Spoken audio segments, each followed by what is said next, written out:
And touring in Europe and all the stuff that you've done, have you ever, in the old days, have you ever gone to a place now and forgotten that you've been there before? Yeah. No, it's not just the old days either. It happened to me recently, but I can't remember which town it was.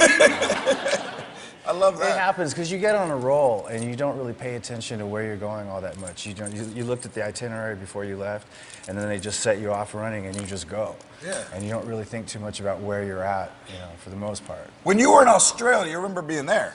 Yeah. When you were in Australia, you got in trouble for tweeting Justin Bieber. Like this whole thing blew up. It was like innocuous, right? Well, okay. I mean, I wasn't really hip to the whole Justin Bieber phenomenon.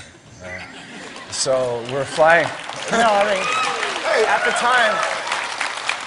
time, I just wasn't really that hip to it. Anyway, so we were flying in, my wife and my kids and I were flying to Australia to do some press. And we get to the airport, and it was like the Beatles had just arrived. And I was like, I don't think this is for me. I mean, all things considered, I appreciate it and everything. But anyway, it turns out that Justin had just flown in previous, right? Yeah. So they decided, well, Slash is coming, we'll hang out, Anyway, and so we went to the hotel and we unpacked, and then we went to this carnival place, and all of a sudden I get this tweet from Justin Bieber saying, we'd like to go to dinner.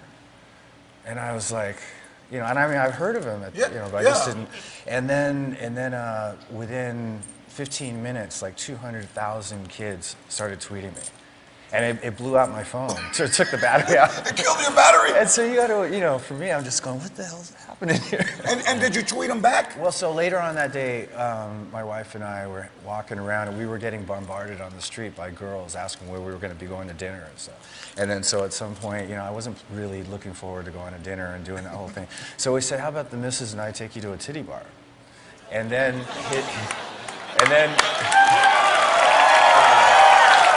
They serve food there? Well, yeah. And they like young boys and so on. So, and so his assistant tweeted me back saying that, well, he goes to bed early and his mom's his chaperone, so I don't think that's going to be appropriate. So that was sort of the end of it. But now, actually, Justin and I have established a little bit of a relationship. We know who each other are. Yeah. And when he turns 18, is the offer still good? All things considered, when he turns 18, I don't know. He's on his own. Because if he isn't doing it now, I don't want to be around when he turns 18 and realizes it's legal. Yeah. When I was 16, if I had the amount of trim that he potentially could, they'd have to put me away. But okay. But can I go with you? Yeah.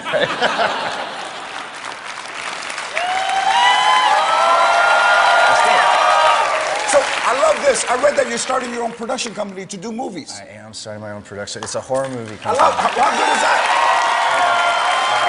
Yeah. What's your favorite horror film? Well, there's a lot of them. I think probably my all-time favorite is somewhere between The Exorcist and The Omen. Because those are like heavy. And that's what kind of movies.